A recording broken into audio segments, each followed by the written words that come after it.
Proceedings మొదలుపెట్టిన తర్వాత ఎలాంటి ఇతర ప్రాంతానికి తరలించడం వల్ల మా వ్యవసాయం దెబ్బతింది. వాళ్ళ లిస్టు కమిటీ వారి ఇచ్చిన గైడ్ లైన్స్ ప్రకారం మనం తయారు చేయడం జరిగింది. You have not been able to communicate this. No, sir. Tell him. Yes. పద్ధతిలో కూడా ఈ గ్రామాల్లో కూడా జరుగుతుందా లేకపోతే వేరే ఇంకా ఏమన్నా పద్ధతులు ఉన్నాయని అడుగుతున్నారు. మూడోది ఏమిటంటే అది ఇది కాకుండా మీకు విద్యుత్ శాఖ విద్యుత్ సబ్సిడీ వస్తుందా రావట్లేదా? విద్యుత్ సబ్సిడీలో డ్యాములు కట్టుకొని ఆంధ్ర ప్రాంతానికి నీళ్లు మలించడం కోసం మన దోపిడీ చేసి ఉండటం కోసం ఆనాడే వాళ్ళు ప్రణాళిక మొదలు పెట్టారు.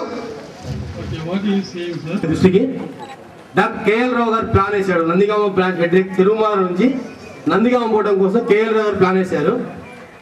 ఈ వల్లభికి 2 కిలోమీటర్ల దూరంలో ఐరన్ ఓర్ మొత్తం ఉన్నది. ఐరన్ ఓర్ మొత్తం తెలంగాణ ప్రాంతంలో అప్పనేశ్వరం గ్రామం, రాయగూడెం గ్రామం, వల్లభి గ్రామానికి చెందిన ప్రజలది, పేద ప్రజలది. ఈ ఐరన్ ఓర్ మొత్తం బడా రాయలసీమ కాంట్రాక్టర్ చేతిలో, బడా ఆంధ్ర కాంట్రాక్టర్ చేతుల్లో ఉండి ఆ రాయలసీమ ఓరు వల్ల అప్పనేశ్వరం ప్రజలకి, రాయగూడెం ప్రజలకి, వల్లభి గ్రామంలో ఉన్న భూములు పంటల పండగ అనేక వ్యవస్థలు పడుతున్నారు.